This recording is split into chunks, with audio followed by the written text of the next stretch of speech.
अगूणो वॾो वज़ीर सैयद मुराद अली शाह सन आमरी वॾा चचर ऐं लखी शाह दर सेवण पहुतो जिते पार्टी वर्करनि सैयद मुराद अली शाह मुख़्तलिफ़ हंधनि ते ताज़ियतूं कयूं ऐं ॾिनल चांहि पार्टी में शिरकत कई। सैयद मुराद अली शाह जे सन पहुचण ते शानदार इस्तक़बाल कयो वियो। मुख़्तलिफ़ हंधनि ते गुलनि जी वर्खा कई वई। उन मौक़े ते सैयद मुराद अली शाह सहाफ़ियुनि सां ॻाल्हाईंदे चयो त 8 फ़रवरी पाकिस्तान पीपल्स पार्टी जी कामयाबी जो ॾींहुं हूंदो।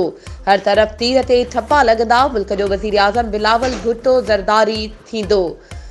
मुराद शाह चयो त मुल्क अंदरि दहशतगर्दी जो हर वक़्तु ख़तरो हूंदो। असांखे इन्हनि जो मुक़ाबिलो करणो पवंदो।